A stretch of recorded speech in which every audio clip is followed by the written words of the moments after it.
Where the Nam Ou or Ou River and Mekong River meet at Ban Pak Ou, two famous caves in the limestone cliff are crammed with myriad Buddha images. In the lower cave, a photogenic group of Buddhas is silhouetted against a stunning riverine backdrop. The blue and cleaner water of Nam Ou mixes with the muddy water of Mekong here at Ban Pak Ou. There is a public boat which departs at 8:30 a.m. from Luang Prabang boat pier. The trip to Pak Ou Caves is upstream Mekong and takes about 2 hours, with a 10-minute stop at the Lao Lao Whiskey Village. You'll have about 30 minutes to explore the cave before going back. The journey back is 1 hour as you travel downstream. This costs 65,000 kip or €7 per person. A 5-hour boat ride upstream the Mekong without food came to $55 or 1.25 million kip. With food included, the price was $90. All prices were per person, starting at 1 p.m. and returning at sunset at 6 p.m. in Luang Prabang. We found this option too expensive as well as time-consuming. An alternative is to go by road to Ban Pak Ou, around 25 km along Mekong River. We drove the route with our motorbike and noticed several places with small landslides along the road, so we had to take care. Parts of the road was also bumpy and dusty and had a lot of traffic from large and heavy lorries near Luang Prabang. After about 10 kilometers and past a couple of small towns, the roads improved considerably and heavy truck traffic decreased.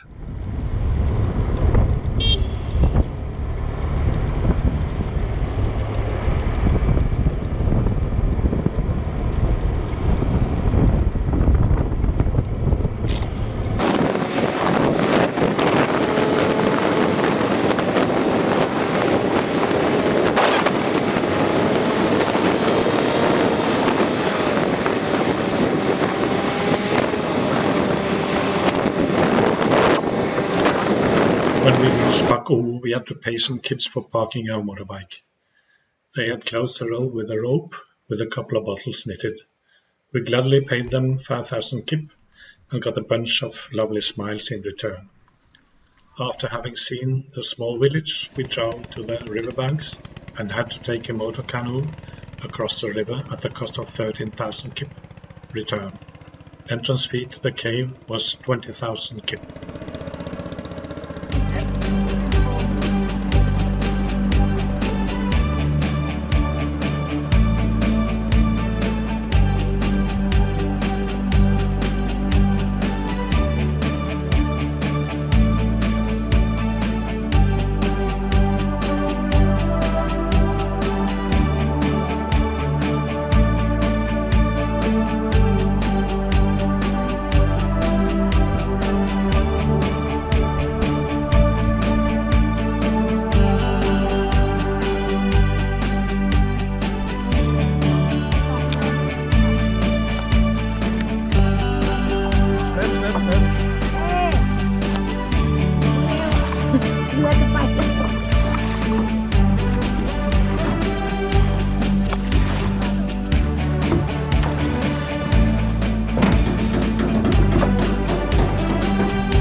Crossing the river with a canoe just took a couple of minutes.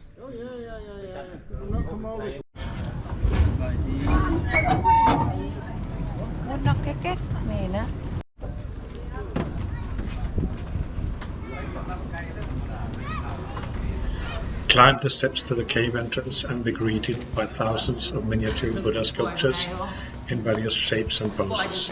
Hundreds of very small and mostly damaged wooden Buddhist figures are laid out over the wall shelves.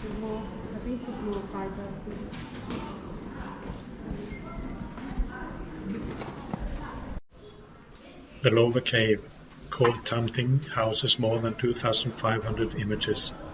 There is an altar inside where offering of flowers and incense are made.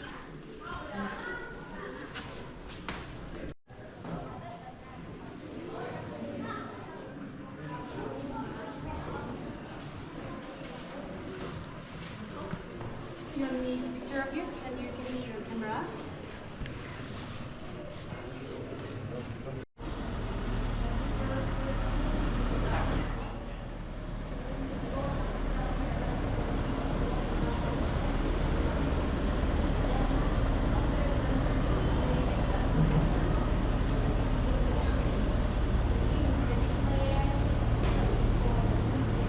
In both caves there is over 4,000 Buddha statues. They make many different positions, including meditation, teaching, walking, naga, peace, rain, and reclining, nibbana. The upper cave, Tamtang, is a bit larger and darker. You need to climb up some stone steps to reach it for about 10 minutes. There are thousands of statues there too, and some of them well hidden in the dark. We were told that we needed a torch to enter the cave. We skipped entering the upper cave as they had just arrived several riverboats with a crowd of tourists. To the left of the entry there's a wooden water channel where the local people wash their household Buddha statues every April at Lao New Year.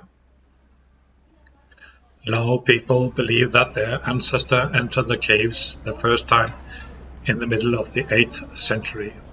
At that time, Buddhism wasn't prevalent in the country, so the Pak Ou caves were used as a shrine to the river spirits. By the 16th century, the royal family adopted Buddhism as a national religion. Every year, king and worshippers from Luang Prabang would go on a pilgrimage to the Pak Ou caves at New Year's Day. Then they left Buddhist statues inside the caves. The thousands of Buddhist statues today are a result through hundreds of years of visits. You can find statues from various centuries, made from all kinds of materials and having plenty of different poses. Today, Pak Ou caves stand as a testament to the enduring spiritual practices of the Lao people and the evolution of Buddhism in the region. Visitors can explore the caves, marvel at the diverse Buddha statues, and gain insights into the historical and religious tapestry of Laos.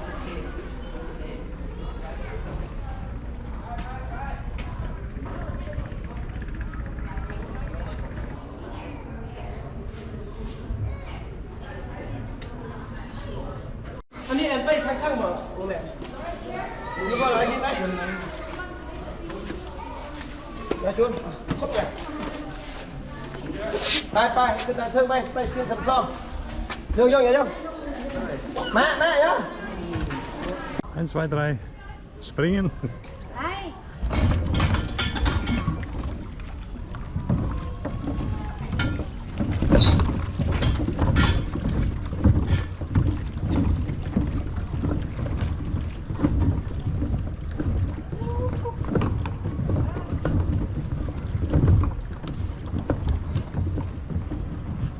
When we left the cave, several riverboats kept arriving from Luang Prabang, bringing more tourists to the cave. We were lucky having arrived earlier that morning to avoid the crowd.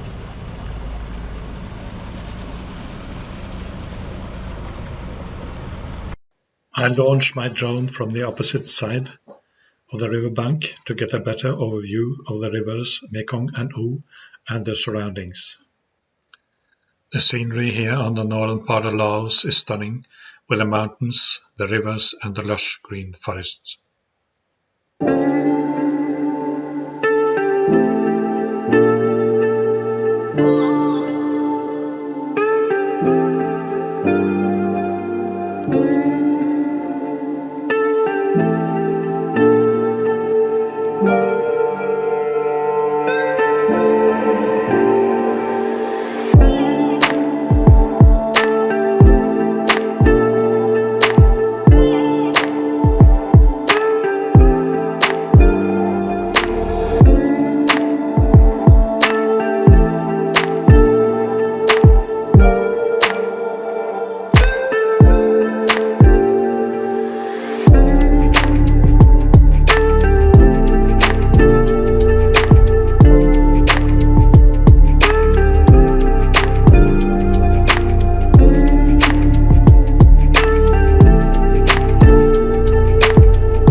We really appreciated the cozy little bamboo huts with thatched roofs they had set up on the riverbank.